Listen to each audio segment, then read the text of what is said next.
ანდრე ოხანაშვილის 4 მოადგილიდან ყველა სახლში გაუშვეს. დღეს დილით სუსში მდინარაძის კადრები მივიდნენ. სუსის უფროსის მოადგილედ დანიშნეს კაცი ნაციონალური წარსულით. ლევან ხარაბაძე ვანო მერაბიშვილის შინაგან საქმეთა სამინისტროს ერთ-ერთი მაღალჩინოსანი იყო. მას 2009 წელს აქტივისტების ცემაში სდებდნენ ბრალს. ლევან ხარაბაძე არის ძალიან ღირსეული კაცი, ყველა სამსახურში ის ღირსეულად ემსახურებოდა ქვეყანას. 2015 წელს გამოკითხვაზეც იყო ეს ადამიანი დაბარებული და მის წინააღმდეგ გამოძიებაც იყო დაწყებული და ტელევიზია ნაცებზე რო გითხოსავს ეს ანუ უარყოფთ რომ 2009 წელს ეს ადამიანი ვერის პოლიციის ხელმძღვანელი იყო, უარყოფთ ბატონო ირაკლი. შეიძლება იყო პოლიციის ხელმძღვანელი და უამრავი ადამიანი ემსახურებოდა საპოლიციო სისტემას, ხო, თავის დროზე, მაგრამ რაც შეეხება ნაცობას, ნაცები მოიკითხეთ თქვენ. ლევან ხარაბაძე იყო თუ არა ნაცების დროს მაღალჩინოსანი ძალოვანი. რა თქმა უნდა, ისე როგორც 25000 კაცი, ამ 25000 კაციდან 20000-ზე მეტი იყო ღირსეული ადამიანი და ლევანი არის ღირსეული კაცი. ხარაბაძე სუსში მისვლამდე პირადად ირაკლი კობახიძემ ქვემო ქართლის სახელმწიფო რწმუნებულად დანიშნა. ამ თანამდებობაზე სულ 4 თვე გასულა. ლევან ხარაბაძის შესახებ ინფორმაციას არქივი კარგად ინახავს. 2009 წელს ის ვერის პოლიციის უფროსი იყო და თბილისის პოლიციის დეპარტამენტთან მოქალაქეების დარბევაშიც მონაწილეობდა. ეს კადრები 2009 წლის 15 ივნისსაა გადაღებული. ხარაბაძე ოცნების პროკურატურამ ხალხის დარბევის საქმეზე გამოკითხა კიდეც. ეს არის ჩვენება, რომელიც შაბათის ეთერმა მოიპოვა. პოლიციის სხვა თანამშრომლებთან ერთად ჩემი უფროსის ბრძანების თანახმად ვიმყოფებოდი აქციაზე და ვიცავდი საზოგადოებრივ წესრიგს, თუმცა ხელკეტი არ მქონია. წარმოდგენილ ფოტოზე მაღალი აღნაგობის მამაკაცი ვარ მე. ნიღბიანის იდენტიფიცირება არ შემიძლია, თუმცა ამოვიცნობ სხვა პირებს. ხარაბაძე აქ არ უარყოფს, რომ დარბევისას ადგილზე იყო, მაგრამ დანაშაულზე პასუხისმგებლობას იხსნის.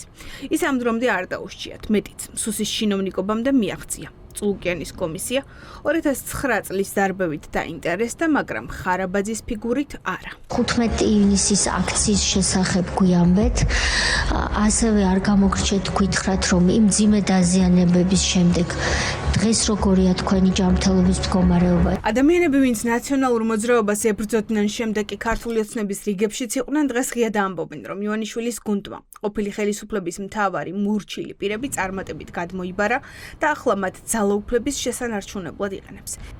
ხარაბაძეს დანიშნავენ თუ ვინმე სხვას, მთავარი პრობლემა და უბედურება დღევანდელი საქართველოს ისაა, რომ კრიმინალური ოცნება აგროვებს წარსული ხელისუფლებებიდან სწორედ იმათ, ვინც წარსულ ხელისუფლებებში გამოირჩეოდა მონური ერთგულებით. აი ასეთ ადამიანებს, რომლებსაც უნდა მიცეს სინამდვილეში მგლის ბილეთი, რომ ვერასდროს ვერც ერთ მთავრობაში ისინი ვერ იყვნენ.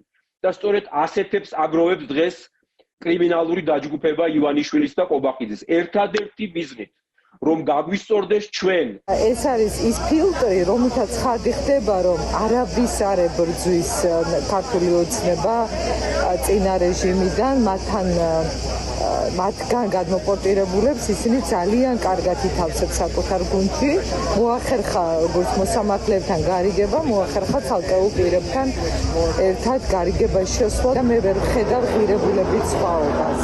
ეს არის სამწუხარო რეალობა. სუსის მოადგილეებს შორის ლევან ხარაბაძე ერთადერთი არ არის, ვისაც ნაციონალურ მოძრაობასთან აკავშირებს ბევრი. მდინარაძის პირველი მოადგილე ლაშა მაღრაძე ჯერ პროკურატურაში, შემდეგ კი 2007 წლებში იუსტიციის სამინისტროში მუშაობდა. არც მისიას გამოცდილება აწუხებთ ქართულ ოცნებაში. 2004 წლიდან 6 წლის ამის ბოლომდე მუშაობდი მე სახელმწიფო სისტემაში, სახელმწიფო მინისტრის მოადგილე ვიყავი და ეს არანაირად არ მახასიათებს როგორც ნაცს. ქართული ოცნება საკუთარ გუნდს ახლა იმ ნაციონალური მოძრაობის ჩინოვნიკებით აკომპლექტებს, ვის გაუქმებას და დასრულებასაც პირდება ხალხს. ეს ცხადი ნიშანია ოპოზიციისთვის, რომ ივანიშვილის ძალაუფლების შენარჩუნების ბოლო მცდელობა აქვს.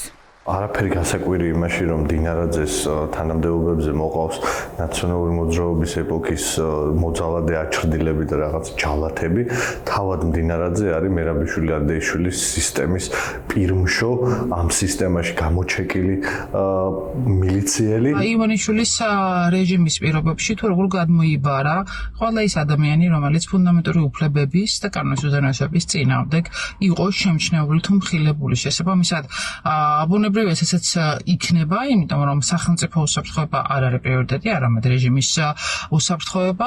მამუკა მდინარაძის ფიგურა საერთაშორისო მედიის ყურადღების ცენტრშიც უკვე მოექცა. გარდიანი მას ასე მოიხსენიებს. ვინც დასავლეთს შანტაჟში ადანაშაულებდა, ვინც ოპოზიციის გასაუქმებლად კანონპროექტი შექმნა. გარდიანი იშველიებს გნომონ ვაისის კვლევას, რომელშიც წერია, რომ პოლიციასთან ერთად სუსი არის უწყება, რომელიც რეპრესიული მანქანის ხერხემალს ქმნის. ახლა ეს უწყება მდინარაძის ხელშია.